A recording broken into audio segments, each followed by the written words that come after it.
can we decrease stress or cortisol levels in your brain? Definitely keeping yourself busy, whether it's exercising, meditating, reading more, writing stuff down more. And honestly, one of the most important things that people don't really do a lot is getting enough sleep. You may not think like yeah, I get you have to cram for an exam. Okay, you're up till 4 in the morning, and then say your exams, they say it's in the morning. Say you get like 3 hours of sleep, right? That's not sleeping.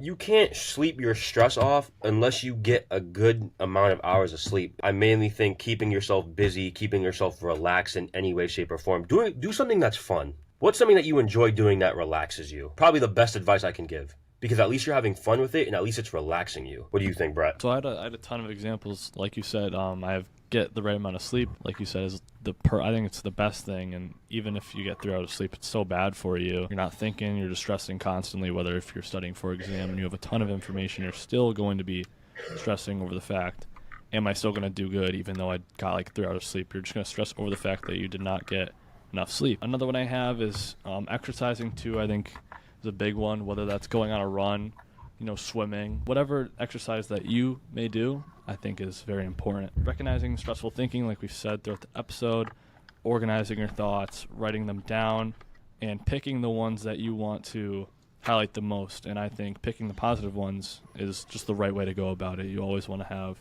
a positive outlook. For the fourth one I have is breathing.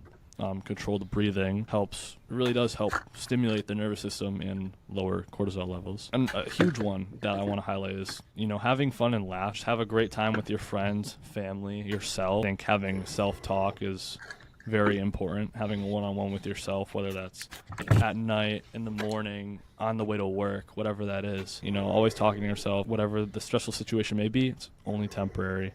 Move on from it. What I said earlier was developing hobbies, and from this article I found, it says a study showed that 49 middle-aged veterans showed that taking up gardening, a new hobby that they had, decreased levels of cortisol better than like conventional occupational therapy. Oh, wow. Yeah. Wow. Well, gardening could be therapeutic as well, too. Yeah? I think an appreciation for nature is definitely a great thing to have for decreasing stress. I want to talk about your breathing real quick because that's really what I found helpful. So in my past, I feel when I was stressed, I was hyper vigilant with my breathing. I'm so stressed right now. Oh my gosh. It's kind of how I was feeling. But simply, we just need to practice controlled breathing. Everything's going to have to come with practice. So if you want to really emphasize decreasing your levels of stress, it's going to have to be a practice. Just like anything else, you have to practice it. If you want to be a good soccer player, you're going to have to practice. If you want to gain weight, you're going to have to practice weightlifting. You're going to have to practice these things. So it's a practice. It's a practice. Some people don't believe in it, but it's true. Number one, Andrew Huberman's inhale techniques. This one I use every day. Every day I encourage it. I'm so passionate about this because it works like a charm. So what you do is you inhale 2 times, but the first inhale, you go literally until like 95% of your lungs are full with oxygen. So you go, and then right when I'm all the way up at that level, I squeak in. You hear that? Like a little bit more air. And then you let it out once. You do this 3 times, and you will decrease the cortisol levels in your brain by 40%. Wow. Significant. I mean, do it right now. All of you do it right now. I know it's kind of weird, but do it right now. Just tell me how you feel after you do it. So take a deep breath. So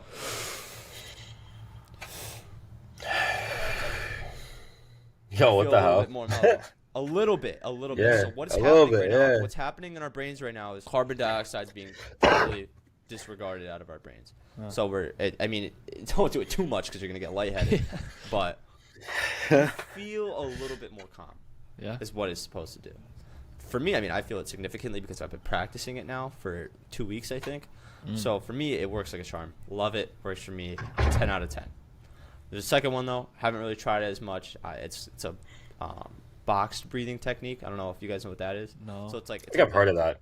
So it's like a 5-5-5 rule or 4-4-4. This one's a 4-4-4. So it's Dr. Joe's breathing techniques, the box breathing. Saw a YouTube video about this. I tried it. It works, but it's not for me.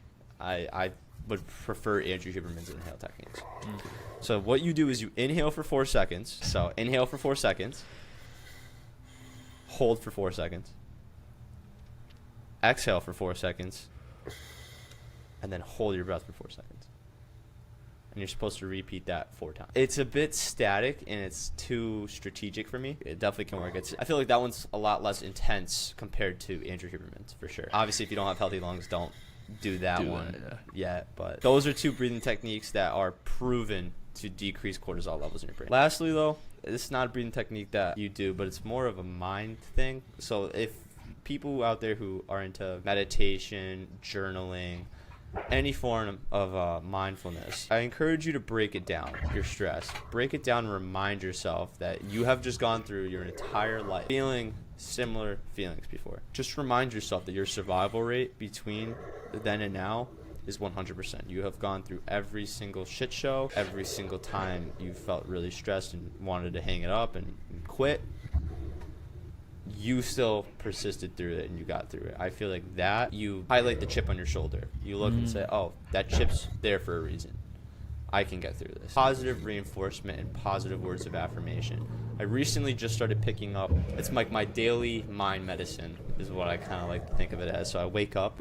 I've been doing it for the past 4 days, so it hasn't been too crazy, but I've definitely found its effects in the positive ways. Feeling more confident and more diligent within myself. So I wake up, I write 5 sentences along the lines of, I believe in myself, I have faith things will be good in my life, I will become successful, I love God, and I love myself. Throw up some new words every now and then and stuff like that, but positively reinforcing my subconscious that stress will come. I know, I mean, it's going to happen. Like I said, it's a floating entity out there that subconsciously, some way, somehow, I'm going to fish it and reel it back into me. It's going to be pulled into my attention, but I'm going to be prepared for it. I'm going to make sure that when I'm greeted, I'm welcoming it because it's just a part of life, that I greet stress and tame it right then and there. I don't overthink about it, and that's really a big goal that I'm trying to focus on because I have been a reckless overthinker before. I have gotten lost in my stress, and that has significantly helped me, and I'm only 4 days into it. I'll document more of my thought process on that. But if anybody really wants to know more information, I sample a lot of what I say from Andrew Huberman, who's a neuroscientist. He's a laboratory based podcast of his experiments. That's really all I gotta say though about stress. It's really just something that's floating out there, and welcoming it and addressing it head on is the best thing you could do. Now, I hope you enjoyed today's episode. Again, if you are new to the channel, make sure to hit that subscribe button and also turn on the bell notifications. So that's the best way to stay up to date on the Winners Club content. And also make sure to like the video and comment below what you thought of today's topic. We have also future topics such as the law of attraction that we think would be a great video. Let us know in the comments below what you think of that. And now we hope you all have a lovely day and a great week, and really wish you guys the best of luck on your finals. And until next time.